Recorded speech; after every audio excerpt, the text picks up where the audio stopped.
قرآن کا حصہ ہے آج بھی. سورہ شورى میں آپ پڑھتے ہیں تو آپ جب اسے پڑھتے ہیں تو آپ کے بچے تک سمجھتے ہیں.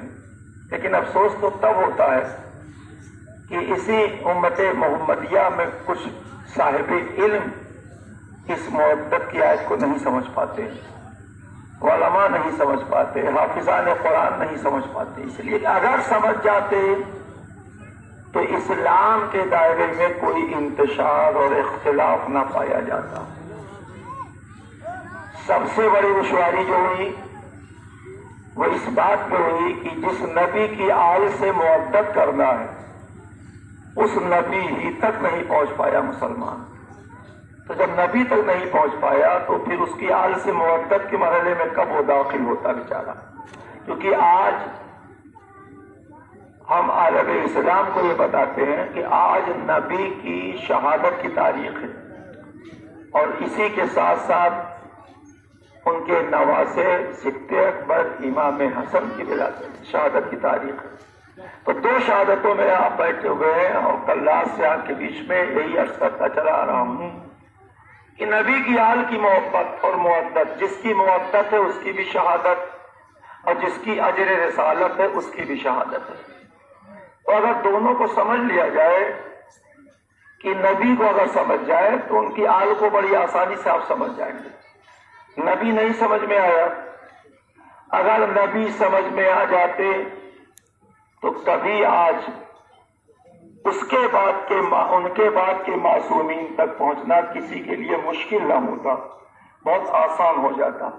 اس لیے کہ نبی نے اپنے اہل بیت کو جس انداز سے پہچنوایا ہے وہ انداز یہ ہے کہ حجرے میں بیٹھ کے کبھی تعارف نہیں کرایا، کہیں اکیلے میں تعارف نہیں کرایا، چند لوگوں میں تعارف نہیں کرایا.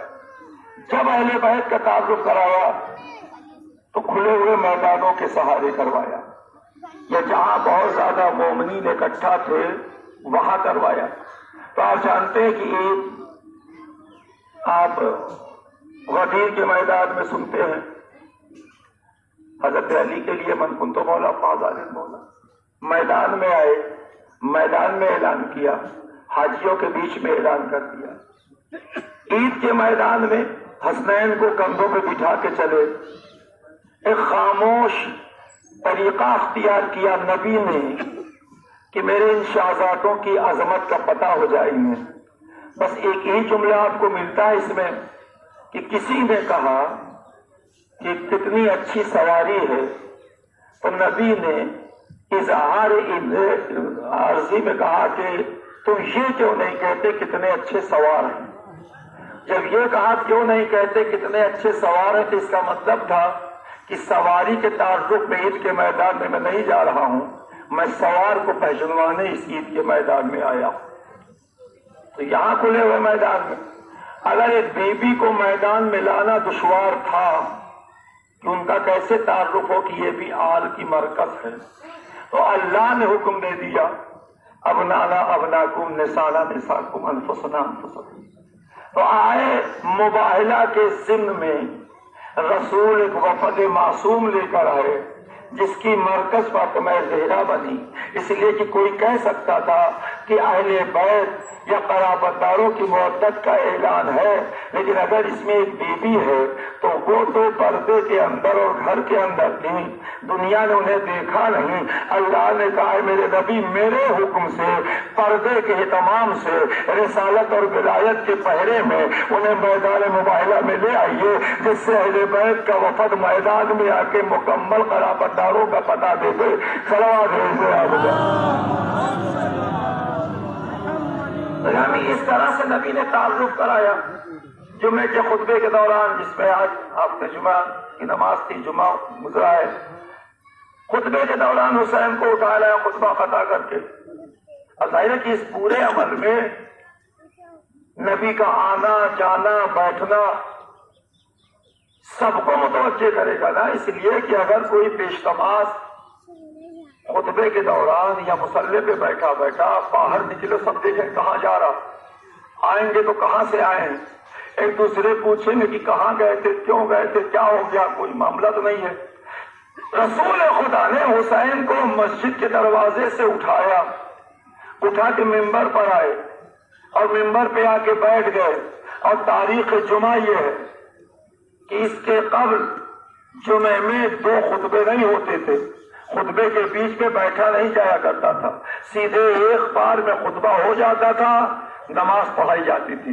جس دن سے رسول حسین کو خطبہ قطع کر کے لا کے بیٹھ گئے، اسی دن سے جمعے کے خطبے میں بیٹھنا مستحب ہو گیا. یہ عالم کو بیٹھنا ہے بیچ میں قطع. کیوں؟ اس لیے کہ اللہ چاہتا تھا کسی طرح سے اہل بیت انہیں یاد رہ جائے کہ جب کوئی مولوی جمعہ کے خطبے میں بیٹھ جائے گا تو صرف بیٹھنا کمال نہیں ہے، مولوی کو فکر کرنا چاہیے کہ ہم بیٹھے کیوں ہیں. اگر جواب مل جائے کہ نبی بیٹھے تھے تو نبی کیوں بیٹھے تھے تو پھر جواب ملے گا حسین کو لے کے بیٹھے تھے. بس اس طرح سے خطبہ کامل اور صادق ہو جائے گا کہ اس خطبے کا جواب نہیں ہوگا کہ جس خطبے کا جز حسین کی یاد بن جائے.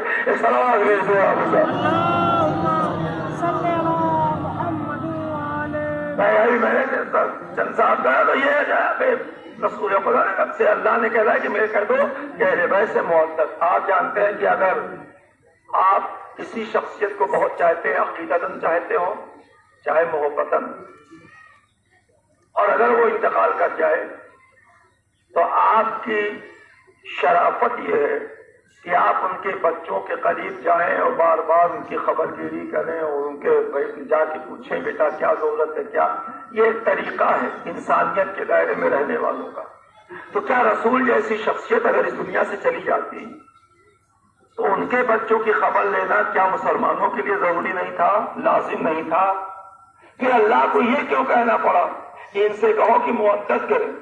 ایسی شخصیت گزر جائے تو اس میں کہنے کی کیا ضرورت؟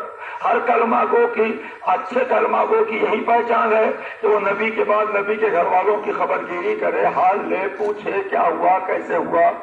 لیکن آئے مؤدت اس بات کا اشارہ کر رہی ہے کہ اس کا مطلب قدرت کی نگاہیں آنے والے وقت کو دیکھ رہی تھی کہ ایسا کوئی وقت آ سکتا ہے کہ جہاں میرے نبی کی آل سے محبت کے بجائے ان سے نفرت اور ان سے دوری اور ان کے بغض و حسد میں امت چلی جائے گی. تو کیوں نہ اجر رسالت کی شکل میں اہل بیت کی مؤدت طلب کر لی جائے کہ جب یہ ایسی منزل میں نہ آئے تو کم سے کم حشر کے میدان میں حجت تمام رہے اور ان سے کہا جائے کہ تو نے اجر رسالت ادا نہیں کی. تو آج جب آپ اہل بیت کا ذکر کرتے ہیں تو میں نے عرض کیا کہ آج کی تاریخ میں نبی کی بیٹی بہت تڑپی ہے، اس لیے کہ نبی اس دنیا سے پردہ کر رہے ہیں، نبی اس دنیا سے جا رہے ہیں. اور جب نبی